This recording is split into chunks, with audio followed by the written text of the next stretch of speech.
हमारे साथी अपना सुझाव भी दे के जा रहे हैं और हमें उम्मीद है कि आने वाले समय में उत्तर प्रदेश का परिणाम दूसरा होगा। परिणाम ऐसा होगा कि जिसमें भारतीय जनता पार्टी का उत्तर प्रदेश से सफाया होगा। जो बुनियादी सवाल है वो वैसे के वैसे हैं। भारतीय जनता पार्टी लगातार इस बात का प्रचार कर रही है कि विकसित भारत बनेगा। क्या विकसित भारत किसानों की बिना आय बढ़े हो जाएगा? हमारे देश की अर्थव्यवस्था तभी बेहतर होगी जब हमारा किसान और गरीब खुशहाल होगा।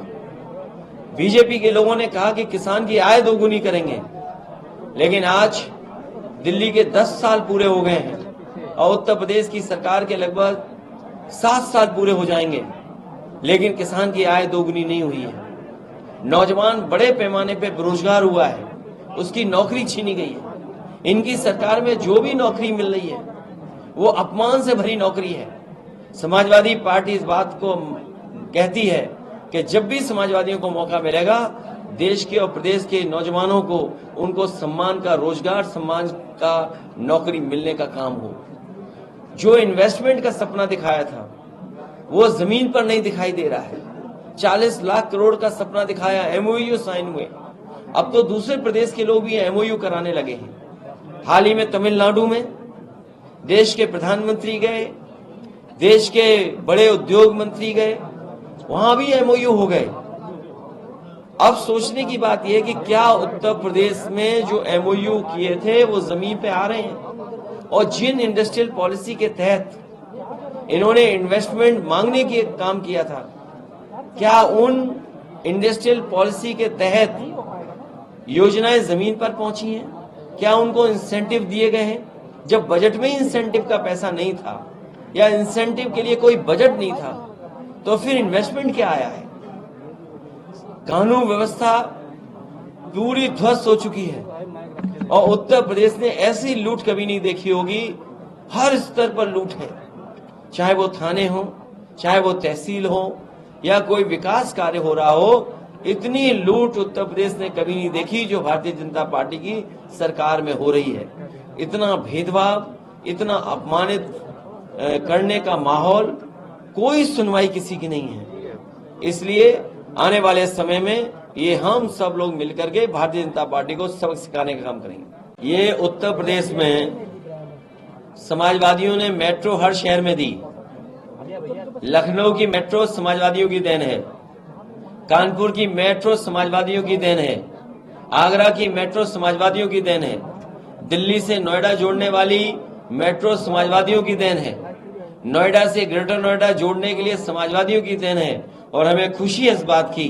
आज मैं एक अखबार का कॉलम पढ़ रहा था जिसमें ये आंकड़े बताए गए हैं कि 2017 के बाद और अभी तक 8.4 करोड़ लोगों ने मेट्रो में सफर किया है।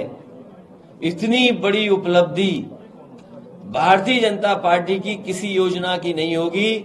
जो लखनऊ में समाजवादी पार्टी की सरकार में बनी थी मेट्रो, उसकी उपलब्धि दिखाई दे रही है। और मैं तो कहूंगा देर आए दुरुस्त आए। अब सरकार ने फैसला लिया है कि अगले फेज की भी मेट्रो बनेगी। न केवल मेट्रो बल्कि उत्तर प्रदेश में जो आज बिजली मिल रही है वो भी समाजवादियों की देन है। निवेली लिग्नाइट जो बड़ा प्लांट बन रहा है बिजली का, वो समाजवादी पार्टी की देन है। ललितपुर में 3x660 super critical thermal plant जो लगा है प्राइवेट, वो समाजवादियों की देन है। कानपुर में पनकी में जो 1x660 super critical thermal plant लगने जा रहा है वो समाजवादियों की देन है।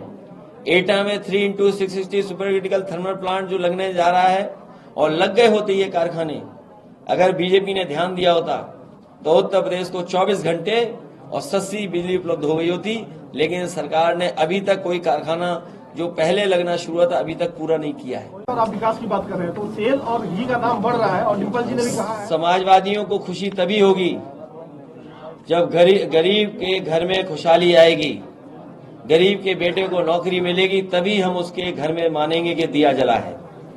अखिलेश जी, जिस तरह लोकसभा चुनाव, विधानसभा चुनाव के अंदर समाजवादी पार्टी के द्वारा टिकट वितरण हार का कारण माने गए, तो लोकसभा चुनाव में भी एक लोकसभा सीट से 2 प्रत्याशी 3 प्रत्याशी दावेदार है, तो इन परिस्थितियों से कैसे निपटेगी समाजवादी पार्टी? आपको किसने बता दिया कि 3 प्रत्याशी हैं? जो प्रत्याशी समाजवादी पार्टी के हैं उन्हें पता है कि वो प्रत्याशी हैं। आधा अधूरे का आरोप लगा रहे हैं। हमारा रास्ता धर्म का नहीं है, हमारा रास्ता है समाजवादियों का गैर बराबरी दूर करने का। हमारा रास्ता वही है जो बाबा साहब भीमराव अम्बेडकर जी ने दिखाया, हमारा रास्ता वही है जो डॉक्टर राम मनोहर लोहिया ने दिखाया। हम उसी रास्ते पे चलेंगे जिस पर नेताजी ने हम लोगों को संघर्ष कर करके चलाने का काम किया है। सर, विश्व हिंदू परिषद के आलोक जी ने ये बात कही कि प्राण प्रतिष्ठा में आपको निमंत्रण मिला। मैं इनको नहीं जानता हूं, न मेरा इनका कोई परिचय है। मैं नहीं जानता हूं, न मेरा कोई परिचय है, न मेरी उनसे कभी कोई मुलाकात हुई होगी।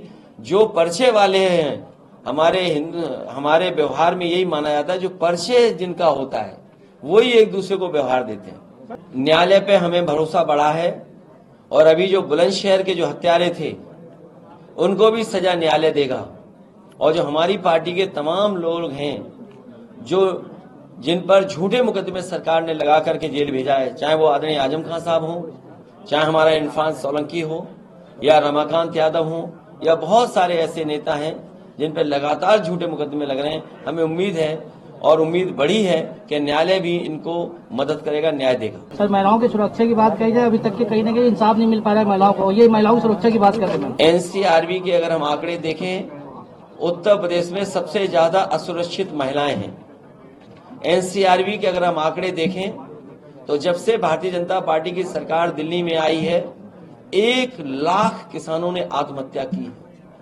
अगर हम एनसीआरबी के आंकड़े देखें तो उत्तर प्रदेश कस्टोडियल डेथ में सबसे आगे बढ़ता हुआ नजर आ रहा है। सबसे ज्यादा बेरोजगारी यहां पर है, सबसे ज्यादा नौजवान निराश हुआ है। तो एनसीआरबी के अगर हम आंकड़े जानें और देखें तो उत्तर प्रदेश बहुत पीछे दिखाई